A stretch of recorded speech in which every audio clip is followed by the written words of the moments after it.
How do you know if your community needs your nonprofit? How do you advocate for yourself to become a paid executive director when you have started a nonprofit and are growing it? All of these are questions we're going to talk through in this full-length interview with my friend Maggie Kane, founder and executive director over at A Place at the Table, a pay what you can nonprofit restaurant located in Raleigh, North Carolina. This is just another one in my series of nonprofit founder profiles and stories designed to help give you a realistic picture of what it's like to start and grow a nonprofit organization today. If we haven't met before, I'm Amber Melanie Smith, nonprofit founder, social entrepreneur, and social impact YouTuber.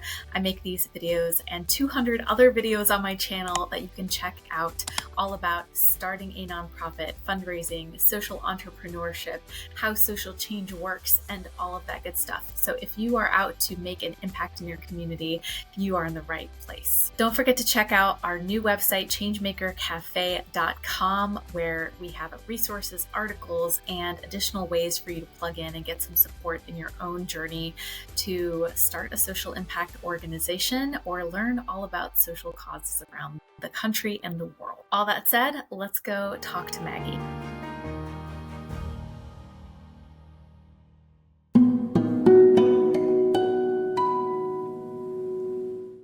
Hey Maggie, how are you today?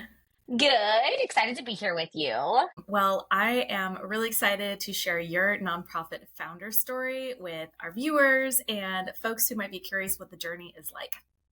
Yes. Well, excited to be here. Thank you. Excuse my look here. Yeah. This No, is this this is is this is the real like executive director type look on your day off, right? we should just do a whole series of like fashion of executive directors. I think that'd be fun. Absolutely. Well, I will win in my sports tee and running clothes. Well, let's introduce you to folks for people who don't know Yeah. the fabulous Maggie Oh my God. Thank Kane. you. You give me too much credit. State your role and your Yeah. organization. What does your organization do? Totally. So I'm Maggie. I'm the executive director and founder of A Place at the Table. A Place at the Table is in downtown Raleigh, North Carolina. We are Raleigh's first pay what you can restaurant. Our mission is community and good food for all, regardless of means. And we do that through multiple ways. We have a regular restaurant, a restaurant that anyone can come into any day, just like some of your favorites that many of us get to go to all the time. We look and feel like a regular restaurant. It's only until you get up to the register where you see something different. You see suggested pricing. You see people running around with volunteer name tags. All of our prices on the menu, whether you order the avocado toast or a waffle or chicken bacon ranch sandwich, they all have suggested prices. So people can choose to pay that price. They can pay more and pay it forward. They can pay less. We know some weeks are harder than others, and all you can afford is less. Or they can pay by volunteering with us. We also feed families for free. So we believe that families should come in and have dignity while dining and sit together and enjoy a meal. And frankly, it's just expensive to eat out nowadays, and always has been. So we feed families for free. And so we're just this welcoming space that anyone and everyone can come to, no matter how much they can pay. As I said, our mission is community and good food for all, regardless of means. And we're doing that in multiple ways. We say we're fighting food insecurity and we're feeding a lot of people, but we're really fighting that community insecurity, creating a place for people to belong, feel a part of, feel welcome, as I said. And so we have lots of folks eating together, lots of folks volunteering together, but really just creating the space that people want to be a part of. I think COVID taught us a lot, but it definitely taught us that we need each other, we need community, and we need people around us so we can thrive. Sure. So Maggie, go back however many years. Gosh, how many years has it been now Oh since my you God, I started? can't believe it. We opened in 2018. So the cafe opened its door January of 2018, but we started working on this at the end of 2014. Wow. I Okay, know. that's amazing. 10 years, baby. 10 years. 10 amazing years. So take us back in time when you were Yeah. first understanding this need and the spark of the idea to do this came to you. What was the need? How did you know it was a need? How did you do that market research to understand that this was Sure. what you need? Sure, totally. Well, Amber, I'm really just following in your footsteps. Learned so much from people like you. Truly, I'll talk more about that for sure. But market research, like, what is that? I have no idea. I had no idea what I was doing. Like people always say, Maggie, you're such an entrepreneur, and I'm like, no, I didn't even know what that meant. I literally just saw a need and said, let's do it. And I think back to those days, and I'm like, why did I do that? So back in 2013, I was actually working at a day shelter, working with folks experiencing homelessness. And so we saw a lot of people coming in every day and just getting off the streets, having a place to be. And while I was there, it's a long story, but really it comes down to when I was there, I saw that there were really great places for people with money, and there were really great places for people without money. But there was no place that welcomed everyone together. So great soup kitchens, great food banks, great shelters. And I worked at one of them where all I saw was folks without money. And I saw this divide because then I'd be in places like restaurants, coffee shops, bars where people had money and they could be in community together. And so I always wondered, how do we create a place for people to really come together? It was also in 2013, 2014, where in downtown Raleigh, our city was essentially pushing poor people out of the downtown area. We had a big thing happen in a big park that we have. Our organization was told that we could not feed people in the park anymore, that we had to have a permit and pay for a permit. And so it really saw this divide of like, hey, like people with money are going this way, people without money are going this way. And I'm telling you, the people with money are getting pushed out. And so I just could not stop thinking, frankly, after that happened. And, after I was being in relationship with so many folks who were experiencing homelessness, I just started listening and seeing like what was needed in Raleigh, what we didn't have. I started researching. I researched everything. I actually checked out books from the library. They were a little outdated. I can't say that actually worked. And then Google, I was like, Google's my best friend. So I researched everything. I talked to so many different people. What kind of things have you seen that have existed across the country or across the world, where people could come together or where we didn't necessarily have to push poor people out of downtown Raleigh. I researched social enterprises and faith communities. Faith is really important to me, and so as a part of a faith community. So I was thinking, okay, how do we create a faith community where everyone's welcome? As in my research on Google, I found the pay what you can system and found that it existed across the country, and said, if other places can do this, then we in Raleigh can too. There were about 10 across the country. And so I went to visit the closest one, which ironically, it was in Boone, North Carolina. And so I went and said, like, okay, tell me how does this work? Tell me more about this. And I learned from them. And then I went a couple more times, and I'm sure they were so annoyed with me, but, no, they weren't, because Renee's one of my good friends. And we talk almost every week, but so I just said, okay, someone else is doing this. And so, okay, I got to learn from them. I brought up about 5 different people, friends, family, I was waiting for someone to say, no, Maggie, we can't do this in Raleigh. And for anyone out there who's not in North Carolina, Boone, North Carolina is about 3 hours from where we live in Raleigh. I just kept going up there to bring different people and learn from what they were doing. About five times later in 2014, I finally said, okay, let's do it. And so I think that was a long answer to answer your question of really just heard the need and started researching what already existed out there.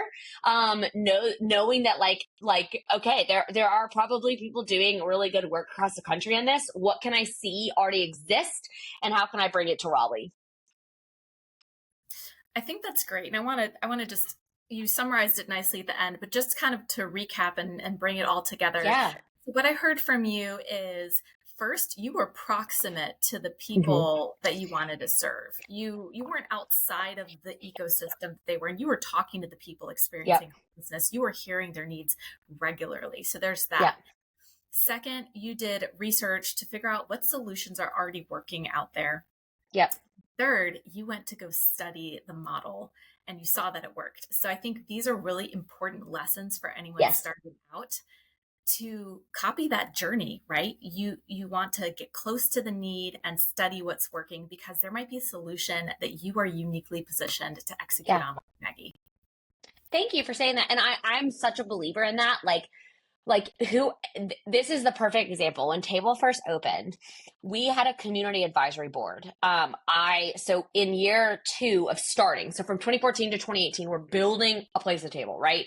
And I'm sure we'll get into some of this, but I think that proximity is so important that we had a community advisory board. So that was made up of folks that were in the community experiencing poverty, or people who worked with people experiencing poverty.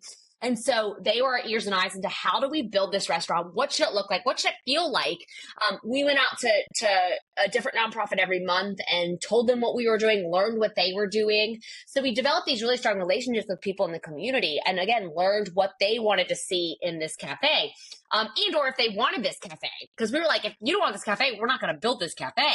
And I remember in 2017, we're starting to think about what the menu is going to look like.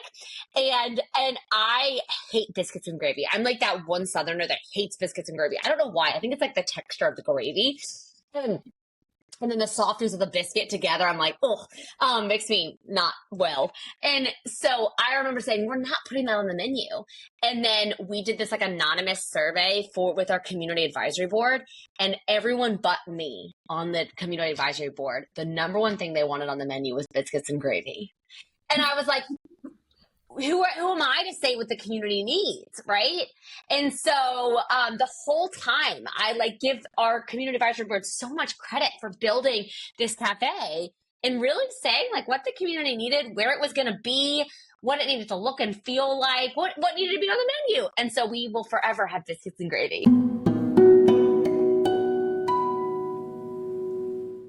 So you finally open the doors of this nonprofit pay what you can restaurant, and people are coming in and they're enjoying the food.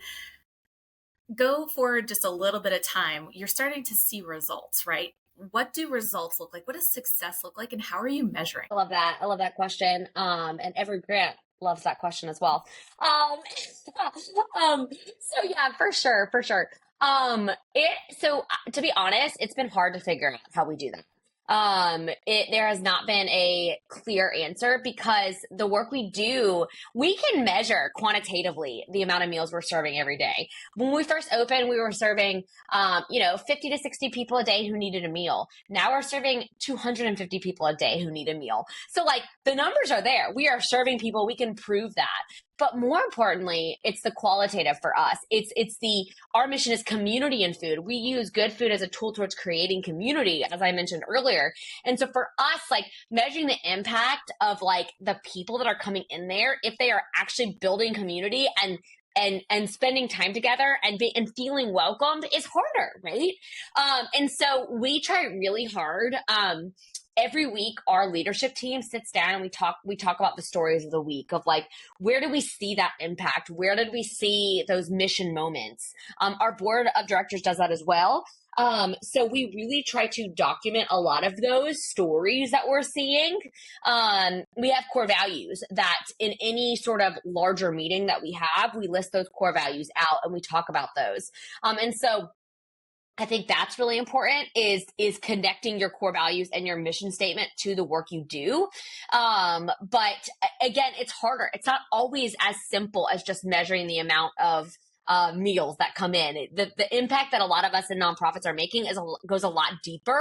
But I think for us, it's through storytelling. It's through really just telling the story that is, the impact of the stories that we see every day at table that makes the difference to what we do. I would think also there are some ways to know and measure community building, things like, do you feel welcome here? Have you made a friend here? Stuff like that. Stuff that we know, Yep. Research shows that these things lead to social capital, which can lead to jobs and can lead to economic prosperity, all of that. Absolutely. And we have a feedback box at table that people put in, and we read those every week, and we love reading the stories that they put in there. We have, Google reviews honestly tell us that as well. We do anonymous surveys occasionally that will tell us those things as well. We get a lot of feedback from our staff and how they're feeling. We do a monthly staff meeting where we talk a lot about those things.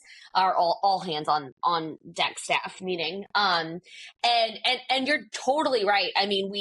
The amount of folks that we see that learn those skills that they need to then go get a job somewhere, we tell those stories as well.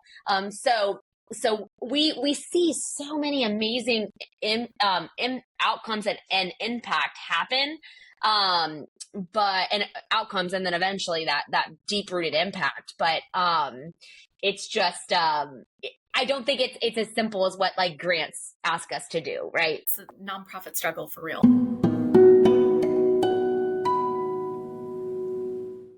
We talked a little bit about how you were in a role before this with another nonprofit, correct? Yeah. Where you were proximate to the problem, homelessness, Yes. housing, food insecurity, etc. That's right. But that wasn't your only experience. Talk a little bit about what sort of education or training you put yourself through or got as you were developing the nonprofit or before. Totally. Yeah. So actually, I will say I was very fortunate to go to college. My degree is in something totally different. My degree is in international relations and Italian studies. I took business classes as well. So I learned some things, but I'm not going to say that like I remembered all the accounting classes I took in college that then like made me knowledgeable in P&Ls now at table. But I was very fortunate to go to college. And so in college, I met a lot of people. I was a part of a lot of different service groups. So I joined a service fraternity. I volunteered a lot. So that allowed me to kind of see the world that existed in Raleigh. And then, or the nonprofit world that existed in Raleigh. Right out of college, I ended up taking this job working at the day shelter. And that, as you said, that proximity was so important.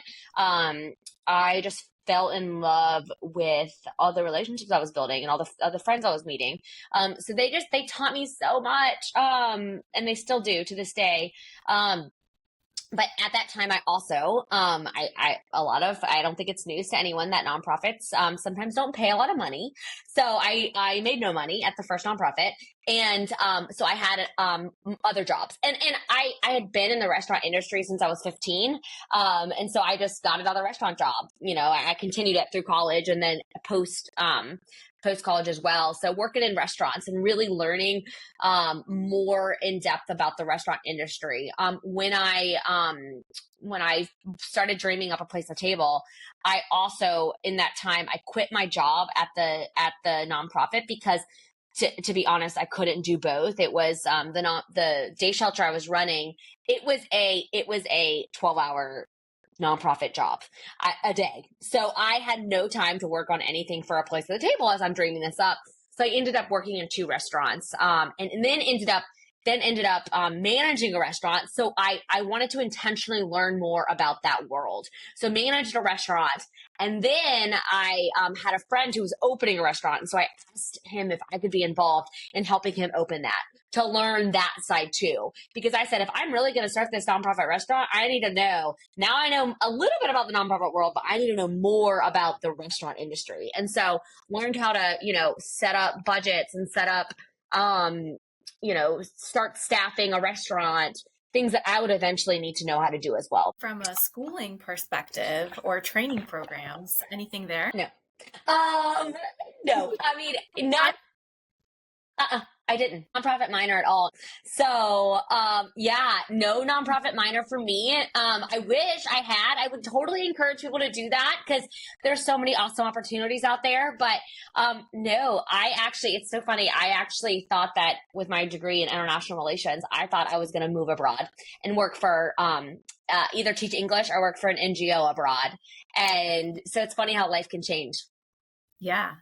Well, okay, so let's frame this another way then. If you were to go back and like offer younger Maggie training or like recommend classes or types of training opportunities, is there anything you would have suggested? Sure. If I could go back and tell younger Maggie, I would have said, get involved in lots of different fields. Like learn about lots of different fields and see what you're interested in. Which for me it would have been the nonprofit industry. And so I think getting involved in the nonprofit industry, like in nonprofit education early, would have taught me so much. It would have opened my mind and eyes to what already exists here in Raleigh or wherever you are. So I totally would have recommended doing that. I think I also would have told myself just connect with people, learn about different industries, chat with different people, get to know people. It's your time to really explore what you're interested in doing and really connect with different people. There's so many people, if you're in school, whether it's high school, college, there's so many people there waiting to support you and be around you and encourage you and show you what they're doing, that I would have gotten myself more involved in different things and not just kind of siloed myself in college. I love that. I think that creativity and entrepreneurship really comes from, like you're saying, the intersection of different industries and concepts. Like you combined restaurant and food industry with nonprofits, like Right. that's unique, right? So Right. I like that.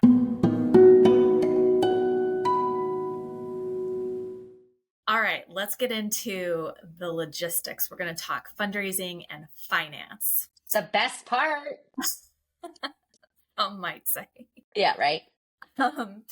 So thinking back to when you were first starting and comparing to today, what I want to do is paint a picture for people who might be just starting out of what that trajectory could look like. Can you share more about what your top expenses as a nonprofit were when you were first starting compared to what they are now? Sure. And what are the dollar amounts, if you're willing to share? Sure, totally. So top expenses from when we were first starting out to what we are now. So, okay, when we first started, let me paint a little picture. 2014 to 2018, we didn't have many expenses. We did not fundraise. We always say in that time we fundraised and we made friends that then made it happen in 2018. And so I'll back up a little bit and say in 2017, we finally found a location. It was really hard for us to find a location for the restaurant. And so we called in the end of 2017, we called on all those people who we had fundraised and all those people we had connected with, that then poured about $500,000 into a place at the table from the end of 2017 to beginning 2018. So we then opened our doors January of 2018 and immediately had expenses, right? Our biggest expense was probably our rent. So a lot of people think that we have always had this free space downtown Raleigh, but that's not true. We pay market rent. Right now our rent, back then our rent was $5,000. It's now $8,000 as we've doubled our size. But rent was probably the most expensive part. And then labor-ish. We did not have a ton of staff. And we didn't have a ton of money to pay our staff. Our biggest expense now is labor, because we went from, in 2018, there was 6 of us who we didn't pay a lot. We all just really deeply cared, and we ran a restaurant by ourselves with a lot of volunteers, and we were so grassroots. And again, none of us made a ton of money, and then, but we said in 2018, as soon as we have money in the bank, we are going to start paying people well, and we are going to build our team. And that's what we did. So now we have 26 staff, and we have and everyone on our team makes a living wage, and above a living wage. And we do health insurance. We do, different types of insurances, retirement, things like that. Because we fully believe, and we've believed since 2018, we just didn't have any money, but we were going to treat our people well, because then our staff well, because then they were going to treat everyone else that walked in that door well. And that is what we've seen to be true to this day. But our staff, labor is our biggest budget. I mean, we pay an exorbitant amount for 26 staff, and it's well worth it.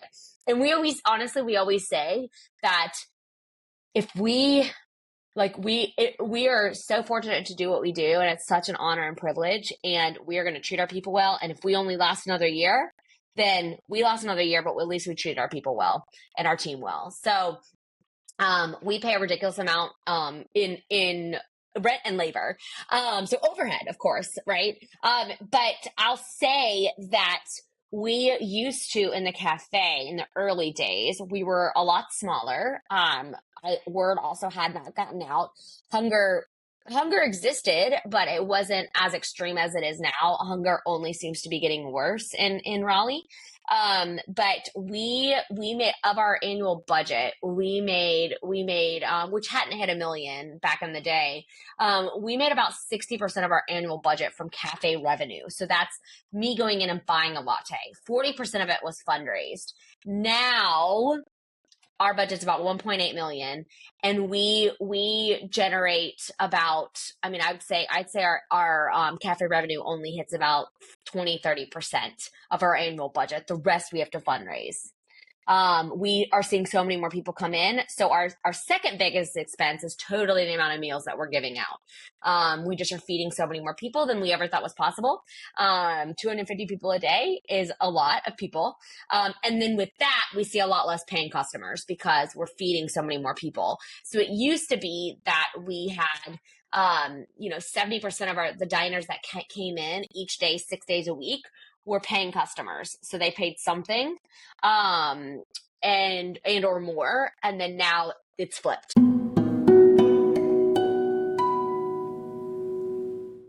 And this is a really good segue into sort of the revenue side. So you talked about your current budget is 1.8 million. Is that what you said? Yes.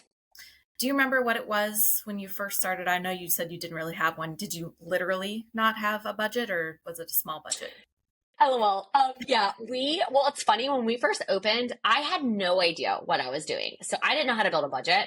And so our budget was like $50,000. And then all of a sudden it's like, oh wait, we got to open this restaurant and we have to raise money for a construction site or construction build. And so, when we first opened, our budget was like 600,000. I mean, no shame. My first budget was like $5,000. Okay, cool. Cause yeah, I didn't need yeah. a building, but Yeah, exactly. Eventually you did, but yes, that's how it goes. But again, I had no idea what I was doing. So I think year one was about 600,000, and that was labor and meals we were giving and overhead, things like that. So, okay. So talking about the breakdown of revenue. Okay, so yeah, recap. You said in the first couple of years, what yeah, percent was that earned income through the sale of your food? earned income was about 60%. 60%. Okay. And the Yeah, rest of the 40%, break it down for us. sure, How much was individual donations, grants, totally. sponsorships, events, etc.? Yep, totally. We've always been heavy in the individual donors, and we're still there. So of that, about 20% of that, 40%, right, of the fundraising budget was individual donors. So that's people giving $10. That's people giving $10,000. So individual donors for us, that fundraising has always been our biggest fundraising income, and then about 10% of it was grants and corporate grants and corporate, and faith communities together. And we did not get many grants in the first year. One, we didn't have capacity to apply for a lot of grants. Two, we didn't have that data, that the impact that we talked about earlier. So we didn't get a lot of grants. And then the other 10% was events. So we did 2 events that generated some income. But really, individual donors, biggest thing. Do you want me to talk about now too? How it's changed? Yeah. So fast forward now, Yeah. what percent? You said 30-ish% was your earned income? 30% is earned income. And we're hoping, I'm sure we'll get into the Travel and Table, our mobile food truck, but we're hoping that like we need to get the earned revenue increasing. So we fundraise about 70%. It's still mostly individuals. So a significant portion is individuals. Again, people giving $10 or people giving $10,000. But we have gotten a lot more grants. So we're applying for a lot more grants. Our 2 annual events have continued, and we are earning a lot more money at those events. Like our big event this year will earn 200,000. So that's a significant portion. But it's mostly individuals and then grants and corporate. But again, individuals takes the cake. I think that's really important for people to hear, because I've Yep. talked about in past videos how there's no one size fits all revenue No. model. It really depends No. on your mission, your relationships, your ecosystem, all that. And I think this is a clear Yep. demonstration of that. It's not just Yep. grants all the time. It's not great. And it never has been for us. This is the first year we've even, to be honest, this is the first year we've even really gotten grants. And they scare the heck out of me because I am already dreading next year. It's like, if we got the grant this year, we're not going to get it next year. So, and I get that. I mean, they can't give it every year. They shouldn't. Other organizations need it, but, it's grants is not, it's just not guaranteed. And so for us, it's always focusing on the individual. It's the fundraising, it's the relationship building.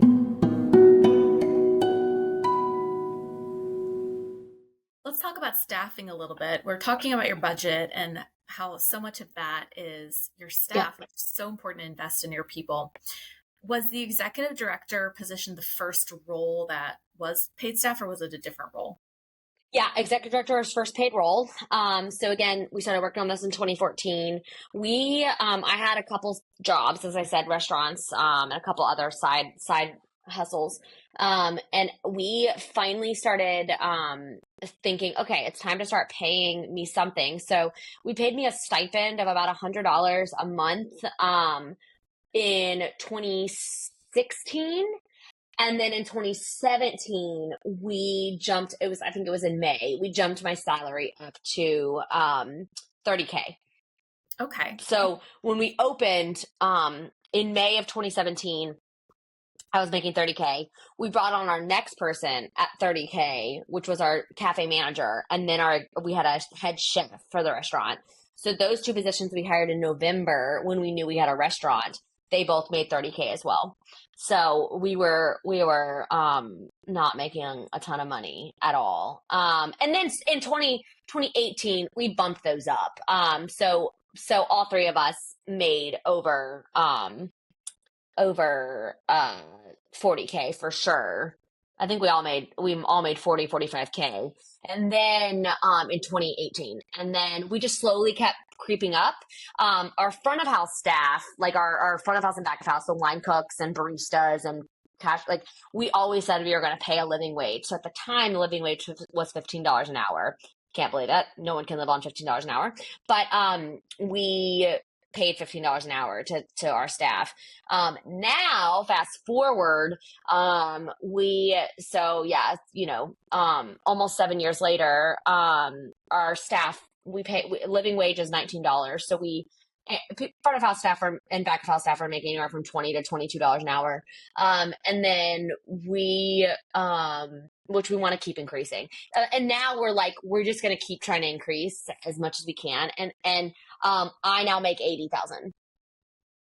So yeah, I think, sometimes there's a question for people just starting out of how am I going to be able to do this and make a living? And I Yeah. think it's important to talk about this because sometimes those first few years are an investment and they're usually not an investment that can pay your bills, and simply often is the case because you're not bringing in a lot of money yet through fundraising to be able to justify the expense. But there are other factors involved too that I'd love to talk about, which is working with your board of directors. Yeah. Because you can't just hire yourself as an executive director. Your board has to approve that. Yeah. Would you talk us through what that was like? Totally. The negotiations with your board? Yeah. And I will say, just on talking about salaries, early days, and investing in, one of my big regrets, if people were to ask me, I regret that I didn't start paying myself more earlier. I regret that I didn't start paying our cafe manager and our chef more when we first opened. We didn't have the money, but I regret not trying to find the money or having our board try to find the money, because I think you burn people out really quickly when you don't pay well, and you don't provide a lifestyle that they can live on. And so I do regret that. I regret not paying myself sooner either. $100 a month. Like, I was also working 3 other jobs. So, I think I think all those things, I think it's important to invest in yourself and take that leap. And I know that it's not possible in every case, but if you can, I think it's important, because I think that, it matters. Board of directors, our board started out in 2014, 2015 as a working board, and still we are moving from working board to a governing board now. But finding board members that really believed in the mission and were going to do the work. And they did. I am telling you, I had the best board of directors. I still do, but they would work. I mean, we met once a week. Everyone sat on a committee. They were at every month at an event telling the story. Like we found board members that like truly got it and did the work, and helped open the restaurant. Literally, we didn't have any staff to help open the restaurant, so they did it. One of them owned a restaurant, and he brought in all of his staff to help us for the first month, and they ran the register, and so they showed us how to open a restaurant. We found a lot of board members, and I'm such an advocate for this, is find board members that have all different types of skills. So we found a lawyer who had legal skills, who read our nonprofit paperwork. We found an accountant who could build the budget for the budgets over the years that we really needed to start building out. We found the restaurateur, as I talked about. We found someone who had experience working in nonprofits and could connect us to a bunch of nonprofits.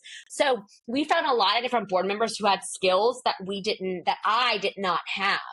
And then I think a big important piece of the fellow board member was finding someone who would do like a ton of work, who really had time and was so invested. So the whole board was a working board, but we had one person in particular, Allison, I'll be forever indebted and grateful to. She was my like ride or die. She was right beside me in it. She would come to meetings with me. She would help me write policies. And she was truly in it. And I will forever be grateful. So finding those people who really have time, care, and are going to be beside you in it, in that really hard, lonely process. I know people are going to ask, how did you find these people? Where are they just hanging out on the street? I started with asking a few friends, hey, who do you know? We're looking for someone who would be passionate about a place at the table, this cause, but also has legal skills. And hey, who do you know? And so it was the umbrella of just knowing different people. I would meet with lots of different people every week. I would try to have 2 or 3 meetings a week with different new people. And all those people I met with, I would say, hey, can you introduce me to 3 other people that I should meet that would care about this? And then in that time, it started happening where it was like, okay, we're looking for a lawyer that wants to get involved. And I would ask all those people that I already met with, hey, do y'all know a lawyer that would want to get involved? And it just started like connecting the dots that way. But it really was the friends of the friends of the friends of the friends we just started inviting to the table. And so I think for advice I'd give to someone starting something like this is just start meeting with people. Just start telling your story. Start asking them, who do they know that would be interested in something like this or whatever you're doing. And start. And then the other thing I think is following up is so important. Follow up with all those people. Send a thank you. And let them stay on your radar. So I had an Excel spreadsheet that just kept up all my contacts. No fancy CRM, just a little Excel spreadsheet. So I think just don't discount anyone that you're meeting or who they know. When it came time to officially become executive director, what was that conversation like with your board? They had to vote. Great question. So yes, they had to vote. And let me think back to those days. It's funny because I had said it a few times, like, hey, I am ready to be paid. I think I should be paid. And it was just, we just didn't have any money. Like, we just didn't, like, it didn't make sense to pay me. And so there had finally come a time where the board, and I know the board in executive session, so the closed door session where board members meet without the executive director, we had started having executive session, and I finally like, it was stuff, we were talking about it regularly, I think it got to the point where several of them had heard me say, like, I can't keep doing this without being the executive director, without making a salary. And I think they heard me. And again, finding the people who care and finding the people that are in your corner, at least to start, is key. And so they all believed in the work we did. They all wanted to see it move forward. And so I think they all believed that, like, okay, we got to hire Maggie. She has to be the exec director. We got to pay her a salary. So I think that's how it happened. But you got to find your allies in the beginning. That you just have to. Conflict is always going to happen, but you have to find the allies who believe in the greater mission and who believe in you. Is there anything that you would leave a fellow nonprofit founder or startup person with? Yeah. Final piece of advice. Final piece of advice. I would say, build relationships. Don't be afraid to ask for help. I said a little bit earlier, like, go connect with different people and ask them to connect you to different people. But like, just really, like, don't be afraid to ask for help. So when you find that accountant, don't be afraid to ask them if they'll get involved and help you with something. People want to help. They just have to be asked. So I think really not being afraid to ask for help, and then not being afraid to be told no. I got told no so many times. But then, like, around the third or fourth, and then ask again. So there was this big donor that I asked for money in 2016. No. 2017. No. 2018. Yes. Like, it's you just don't be afraid to ask, and don't be afraid to be told no, and then ask again. Love it. We can learn so much from Maggie's approach to community building and community engagement. And I've said in so many past videos that relationships are really the key to everything, from making an impact to the success of your organization. So I hope that you are inspired to go out and think about who you can talk to in your community to learn more about their lives and how they can plug into your mission. Once again, check out the new website, changemakercafe.com, with more resources and opportunities for you to get some support with your own journey as a change maker.